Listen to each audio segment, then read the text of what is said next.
when people are trying to figure out what type of drinker they are they like, I'm like mild, moderate, severe drinker? Because some people don't know. Like they're like, oh, I drink like, 2 to 3 drinks a night, and then that's not that much. And I'm like, well, when you add them all up, it is. I know that's kind of the reality of like we lie to ourselves, you know? Yeah, but then people don't know like what happens after that or like how it starts tanking the gut and the thyroid.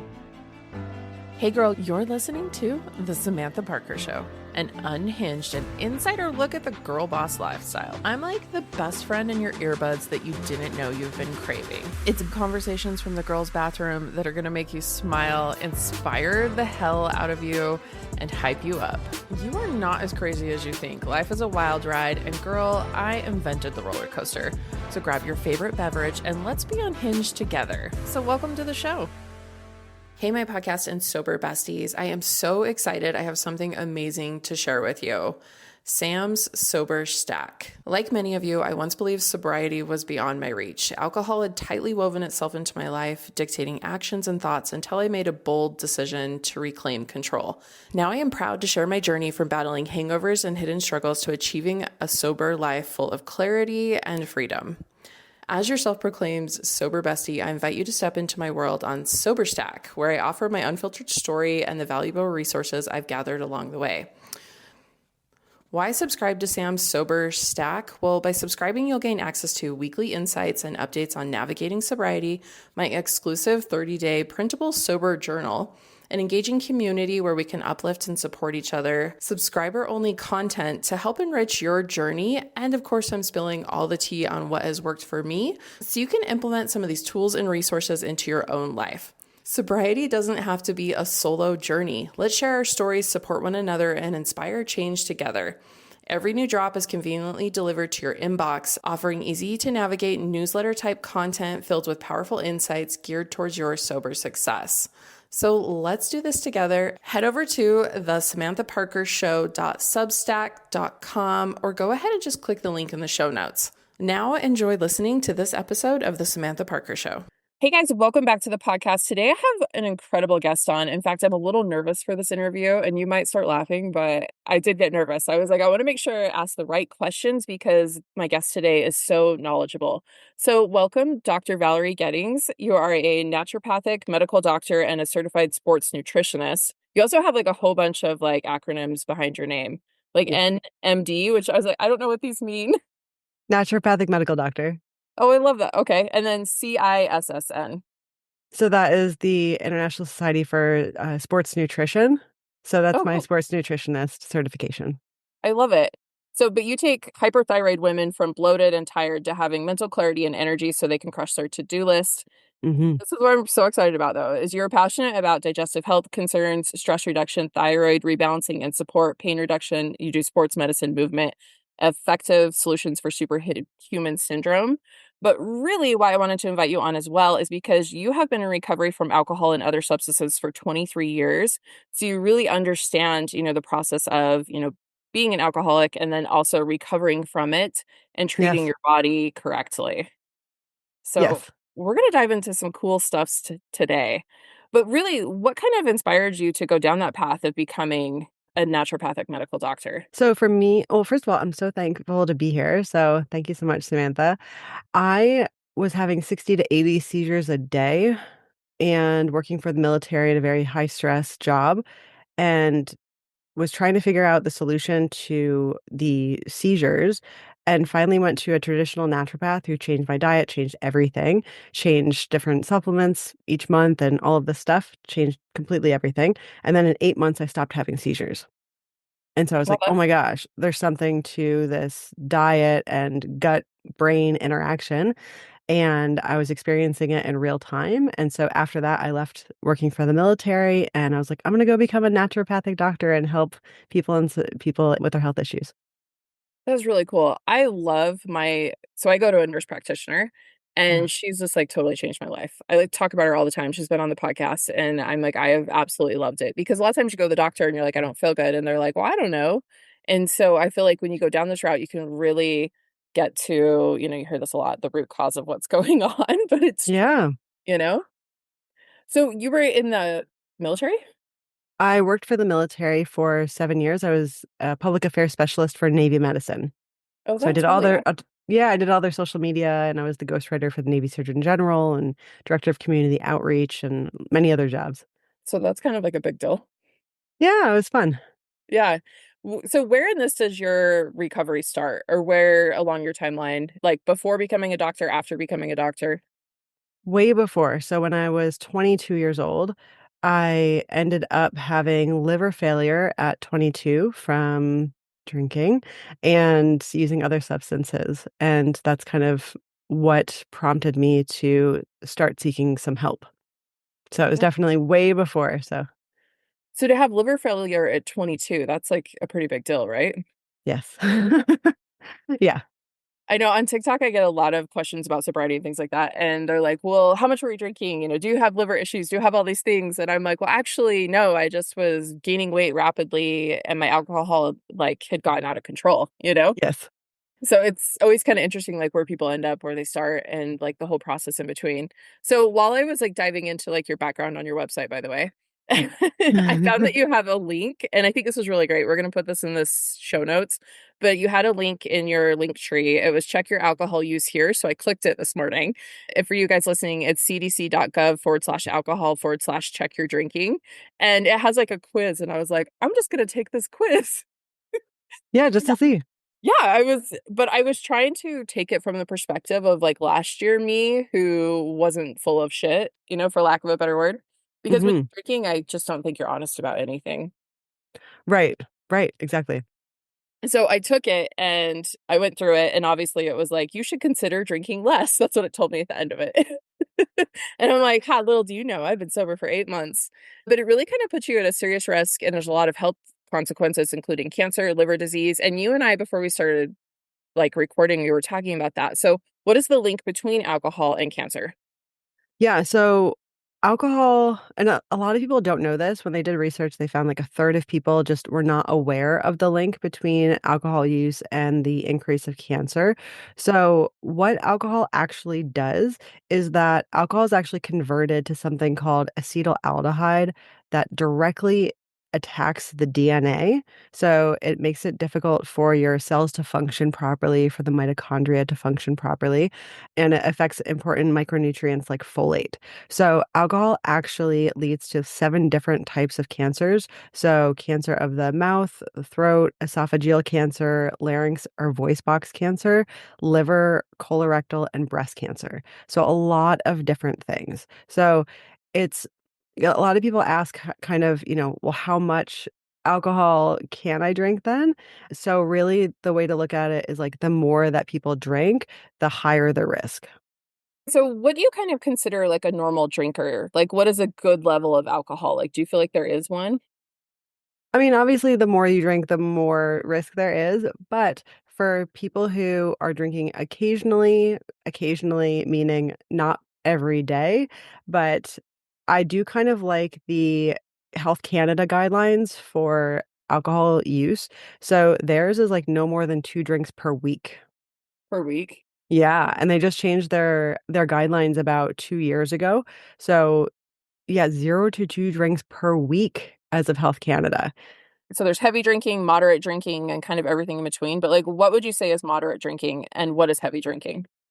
Yeah, so moderate alcohol use is defined as up to 1 drink per day for women and up to 2 drinks a day for men. And then heavy alcohol use is going to be 0 to 14 drinks per week for men and then 0 to 7 drinks per week for women. So the guidelines in the US.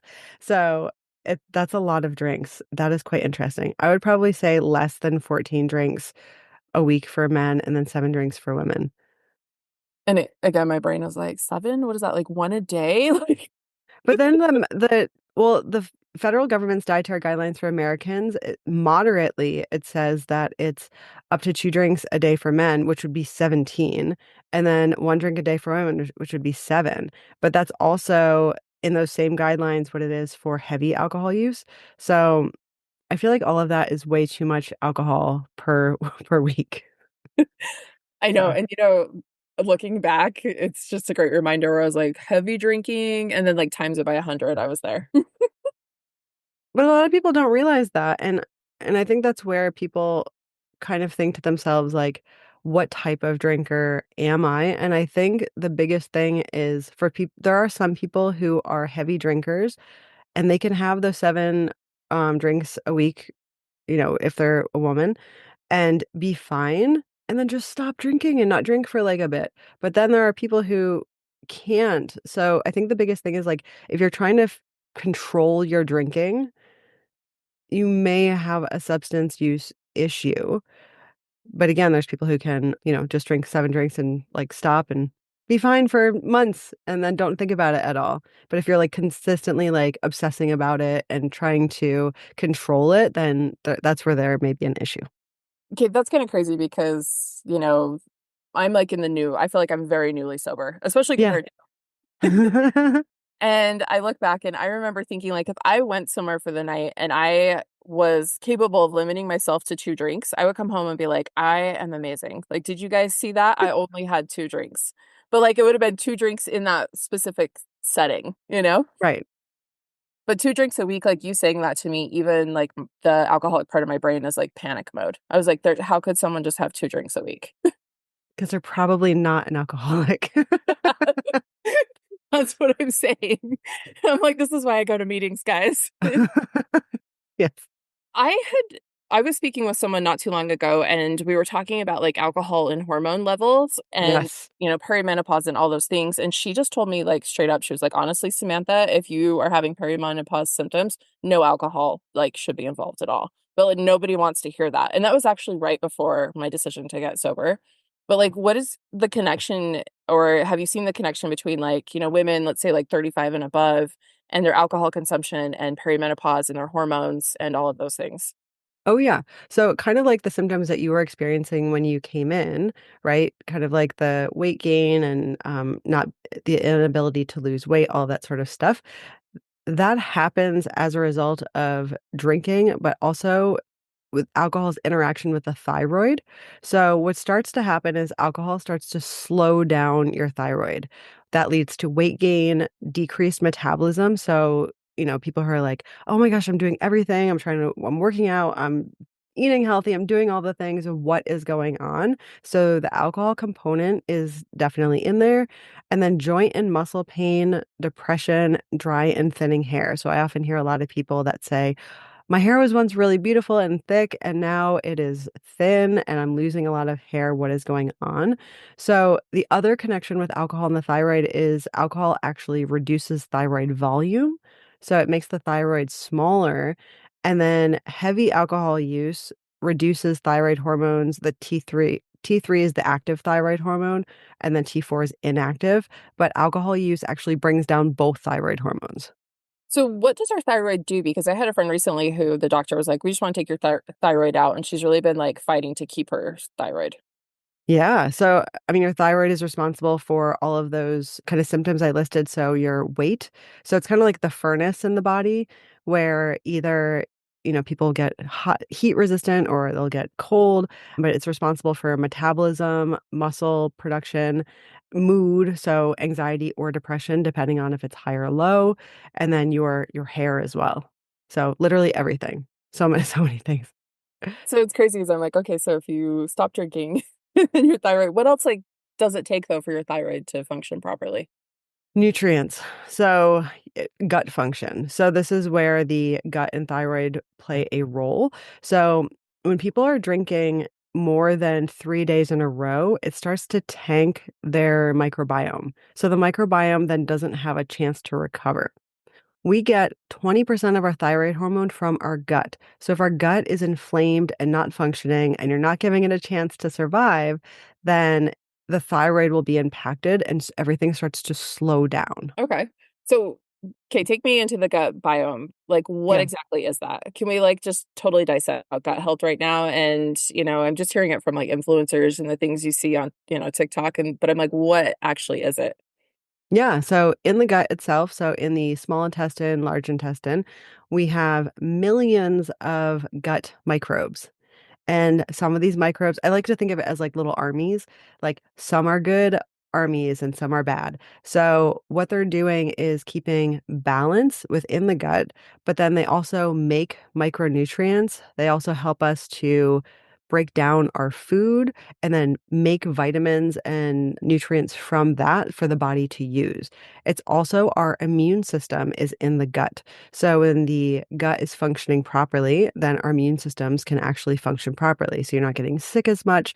You're able to, a lot of people say, oh, that person has like an iron gut, or they're able to tolerate certain foods and things like that. So So hopefully that helps. no, it does actually. And I'm like, I need like a magic school bus episode. Yes. Yeah, yeah. I'm like, can we go in and explore like what exactly is happening? Yeah. But like simply Hmm. Like I could definitely get on board with like an adult magic school bus version. to make it easy, like Cliff Um, Notes version. yeah, like a Cliff Notes, but like make it fun. Yes. Oh my gosh. Yes, definitely.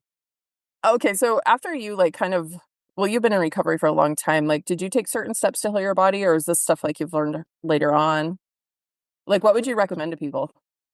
Yeah, well, first I wanted to go back just a quick for the hormone aspect. So I also wanted to state that drinking alcohol also starts to increase estrogen. So that is estrogen is pro-grow. So some cancers are sensitive to estrogen, so we don't want that. And I don't know if you've seen any kind of the hoppy kind of like craft beers or whatever. A lot of them have phytoestrogens in them, which is also not all that great. And then from this, it causes a lot of menstrual cycle irregularity, and then decreased fertility. So those are the other two components, not only the thyroid, but also like estrogen, testosterone, and then changes in menses and fertility. What do you think about like the damage that like you've kind of done to yourself in your early 20s? Not like you specifically, but just people in general. And I almost feel like we're paying for it. You know, now I'll be 40 next month. Hmm. And I'm like, did we do a lot of damage then? Is it repairable? Like, how do you start back on that repair track? Yeah, I was asked that question also recently about when we are developing, when our brains are still developing and we're causing so much damage, is that repairable? And I think to some extent, yes, but I think to some extent, no. Like there's some people who started drinking and stunting their growth essentially in their teens. And then you see them later on as adults and they're still struggling with social issues or social communication issues, kind of like a teen does, versus someone who's maybe in their mid 20s. I don't know if you've seen that at all as well. Well, you know, in recovery, I hear there's a lot of sayings. I'm sure you know tons, but they're super helpful. But I do hear people say like the age you started drinking and then the age you stop is kind of like where your brain is at. Yeah. So, like, I started drinking at 17, and so I've been thinking, I'm like, do I still have a lot of like those teenager tendencies, you know, like 17-year-old Samantha? And I'm like, absolutely. Yeah. Yeah, and like while our brains can definitely regenerate and we can grow new neurons and learn new things and, be intelligent in that way, I feel like there is something to say about, when we start drinking and then how we respond to life later on. But I feel like the more we're in recovery, the more we do mature in that way, which is really fascinating as well. Oh, it is. I'm like, I'm not really the same person. So if you knew me last year, you don't really know me anymore. Oh, yeah. It's definitely a thing. That's why they say don't get into a relationship in the first year because you're growing at such an exponential rate. It's really not fair to someone to try to keep up with you in the rate that you're growing. I know. Well, I'm married, so I've been married for like 14 years, and I was having these moments where I was like, "What are you doing with your life?" You know, like, and then I'm like, "Wait, I'm on my own journey. He's on his journey." You know what Right. I'm saying? It's like you can't expect people to like be having the same epiphanies of you as you because they're not right or wrong. Right. Exactly. You just have to adapt with them, but also know that they're not having that exponential growth like you are. So, I know. I'm like, "Come on, let's go. Let's do this together." And he's like, "But I'm a normal drinker." I'm like, "That's nice." yes. I was doing a bunch of research for dry January and just looking at Mm, the effects of like 30 days without alcohol. And I was reading about how like the neurons in your brain start to regrow, which I thought that was wild. I was like, so you're telling me alcohol literally like kills the neurons in your brain? it And I does. say about like it's only probably been like 4 to 5 weeks ago. I had this like I was sitting there one day and all of a sudden I was like, I could think really, really clear. And it was Yeah. like almost like the light switch went off. I've been referring it to as like, like the hand of God came in my brain and swiped it. Because all of a sudden everything felt clear and I could figure out situations and I was just like moving forward like ultra fast. And like sometimes people will say like you get a download from the universe. Like that's what it felt like to me. But I had just been reading about like how your neurons grow back and I'm like maybe that's what's happening. Like maybe my brain is actually working how it was intended to work. Yeah, and another person who has really good data on this is Dr. Daniel Amen. So at the Amen Clinic, well, I don't know in the clinic, but he shows a lot on his social media how any amount of drinking actually really affects the white and gray matter in the brain. And so it actually does show that it affects the regeneration of the brain for people who drink a lot of alcohol. So stopping drinking, you're right. Like we get new neurons, and then in those first like 1 to 3 months of not drinking, you're right, things become super clear, and you're like, oh, my brain is working. Hmm. It's pretty, And it's pretty amazing. no, it really is, and for the first time in my life, I'm like, "Oh, I have these goals," and like, "Oh, I'm gonna hit them. I'm gonna achieve them," and a lot of them are, like, physical goals, like, I'm like, "Oh, I can run that far," and, "Oh, I can, like, actually, like, change my weight," and all these different things are happening, and honestly, it's the first time in my life where I've been like, "Oh my gosh, like, these things are actually obtainable." Yes, yeah, by just stopping drinking for 1 to 3 months in the beginning. Yeah, did you experience anything like that? Oh yeah. So in the first, same thing, in the first 1 to 3 months, all of a sudden my brain started getting really clear. I would say probably in between months 1 and 2. And then I was like, oh, I want to figure out what keeps happening after this. Right. Because it's not just that for people who have drank a lot, it's not just that we stop drinking and then everything's magically wonderful and we know how to deal with life. So there's way more to it. Oh, that's no, that's like it. So it. I'm like, "Oh, now Yeah. I have to figure out how to cope." Mhm. There's that. But initially, yeah, like right before I stopped drinking, I thought I completely destroyed my brain because I was having issues with putting sentences together. And I'm sure it was because of like liver toxicity and everything like that. But I couldn't really string together enough words to create sentences. And I couldn't write in my journal anymore. And I was like, oh my gosh, I have broken my brain. And so then I was like, I need to fix this. This is a problem at 22 years old if you can't really speak or if you can't write. That's a problem. Yeah. Yeah. So it's pretty bad. Do you like writing and different things like that now? Yeah. I mean, I can speak much faster than I can write now, but I definitely prefer writing. I'm a trained military journalist. Like writing is my thing. So that and video. Um, but yeah, I definitely cherish those skills. So I And know it's and expression and the ability to express yourself is important. yeah. No, I love that.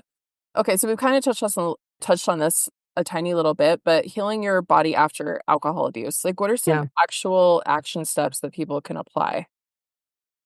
Yeah, so if they're when they have stopped drinking or if they're moderating or cutting down significantly, so after that, we can making sure that we're hydrated, so drinking enough water, making sure that we're getting enough protein.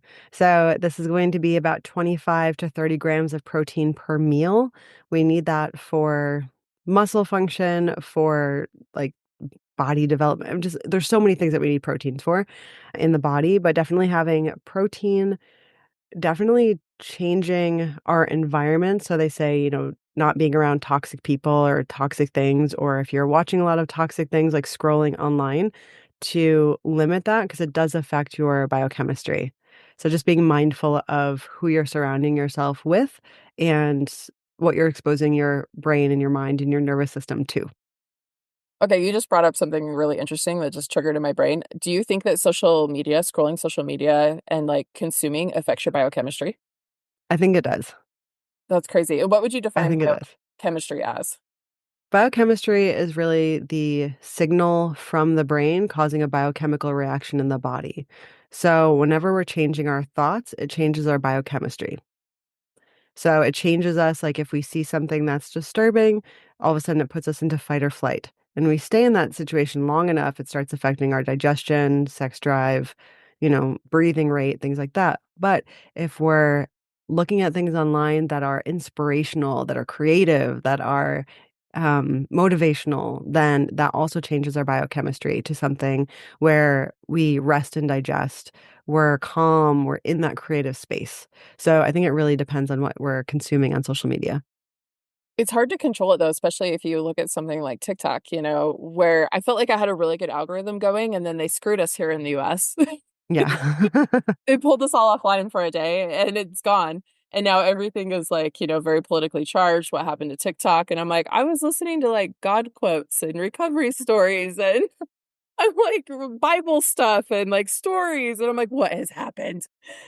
Yeah, I mean, it definitely changes things, especially for, I think if we're looking at things that are like good, bad, like on this like nonstop roller coaster, I feel like that does something to our fight or flight or freeze or fawn, where you just like, you know, don't move and you're under a tree kind of a thing, frozen. Yes. Like that's not good either. But I think it does something to the nervous system. So I am mindful. I watch a lot of like K-beauty stuff and like creative stuff on YouTube, but I know. because I it's love good for cooking.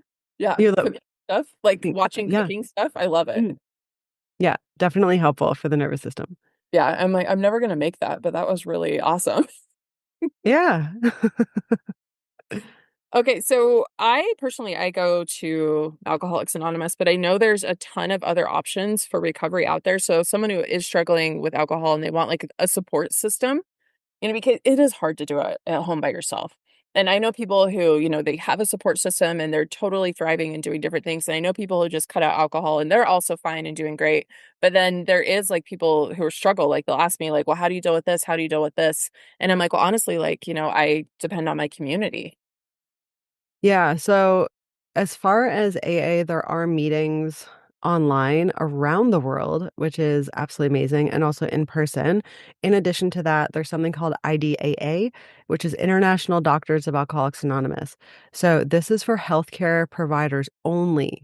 So if you're a healthcare provider and need help with substances or with obviously with alcohol, they talk about both there, but that is definitely a massive, massive support network because in healthcare, you want to be mindful of not going to meetings maybe with your patients and things like that, and vice versa. So there's IDAA, which is all over, obviously international. And then there's something called Celebrate Recovery, which I know is more like church based. And then there's smart recovery, which is self-management and recovery training, rational recovery, and then there's secular organizations for sobriety. So this is more for people who have an issue with the God word, who want to take all of the it's not even religion, it's more of God or universe or nature. You want to take all of that out of sobriety, and they focus more solely on Oh, that's behavior and interesting. actions. Yeah. Yeah. I like that. I what I've always loved about like the community that I belong to is it's like the words are interchangeable. It's like Right. you don't resonate with this, just pick what you resonate with and go with it. Like Yeah. that should never be an excuse for not getting help. It's like there's so many options out there. I mean, especially like when I came into figuring out, which program to go to and whatnot, I just felt like I was dying, I just needed help. I was like 175 pounds light, or no, I was 75 pounds lighter than I am now. Oh And I my was like God. super, super sick and I just needed help. So I was willing to try whatever it took. But also, it wasn't, the first place that I went to or the first type of meeting I went to. It was more so you have to find your community and really what like resonates with you. Yeah, and I think as we go along too, like something that resonated with us for a while, it might change a little bit. Oh, yeah, And it's like definitely. I feel like we need to give ourselves more permission to just be humans and like explore different things. Yes, and that's where it's really beautiful to have meetings that are in person and also online. Because I know especially there's a lot of women who have children and who are like, "Oh my gosh, I can't make all these meetings per week in person. I have, childcare and whatnot." So there are meetings online. So everything will change in whatever area of life that you're in. I know I had a single mom reach out to me and she's like, I have kids, like, but I really want to go. And I was like, oh, shoot. But I do think there's meetings online. And she was like, I Oh, yeah. found them. Yeah. Yeah, so there's support literally everywhere, every single country of the world, pretty much. So Yeah. Did you know? I found this out because people like to tell me things. If you go on a cruise, they have meetings. they do. Yeah, I thought that was kind of awesome. It is. Well, because being on a cruise is definitely sometimes a drunk fest for a lot of people because they kind of sell you on the alcohol packages and whatnot. So when there's sober people meeting on a ship, it's actually very cool. So I've done those. Well, the last time I went on a cruise, my one and only cruise, I just wasn't loving it. But I remember like day three, I was like, so do we just get drunk again? Like, what are we doing? Yeah, that's what a lot of people do. Yeah, it was like there's nothing else to do. But Um, there's a lot of beautiful places to see. yeah, I want to circle back though to talking about protein because I feel like this is a hot topic right now. I cannot Yeah. open social media without being like, make this high protein meal, and then they like dump cottage cheese in it. I think I'm just over it. Like sometimes I feel like I'm shoving so much protein like in my face that I'm like I have the protein ick. Like what as a doctor though, because again, like some actual real advice, like how much Yeah. protein should we be eating? So I would say definitely 25 to 30 grams of protein per meal. Yeah, I know you mentioned Yeah. that, but do you think it because a lot of times they're like based on your weight, how much you want to lose, or do you think it's just like straight across the board like that? I think it's from the type of patients that I see, I would say it's kind of straight across the board because you do need protein to function, for your Yeah. brain to function, for your gut, for your muscles, for movement to function. And I wish someone would have told me this. I was bulimic when I was younger, and so I could not figure out my relationship with food. I was dieting since I was like 9 years old and was trying to just control my life through food. But I wish somebody told me that I could actually eat protein and carbs and in balance, like in almost a 1-to-1 ratio, and actually lose weight and actually be healthy, as opposed to, like grazing all day, which is also not good because you need your stomach to actually have time to get rid of its contents. And so actually having like 3 meals per day is really healthy. But yeah, I wish someone would have told me that when I was growing up, that I'm like, you can actually eat food in a certain ratio and be healthy and function. So do you logically think I need this validation, okay? Do you think like 75 to 100 grams of protein is enough for a woman? It depends. Like, are they strength training? Or are they trying to Yeah, lose so I'm weight? I'm lifting weights, I'm doing all these things. Yeah, so typically the goal with protein should be nearly the amount of weight that you want to lose. So for me right now, it's about like 140 is the goal for protein, 140 grams a day, but also 140 grams of carbs a day because when you are lifting and strength training, you need carbs to burn in order for muscle production. And it's healthy in perimenopause because you just want muscle to put around your joints. I always tell people, I'm like, you can't just tape yourself together as you age. Like those joints will start to hurt because the ligaments, everything starts to stiffen and it hurts. So you need to put healthy muscle like on your joints to make them work. Yeah, I'm like, okay, I need to get my protein up. I'm like, I can do that each meal, the 25 to 30. It's like that extra in between. I'm like, where do you It- get that? You know? It's like an extra protein shake. I know. I'm like, God, I don't want another damn protein shake. But then I'm like, I do want to feel good though.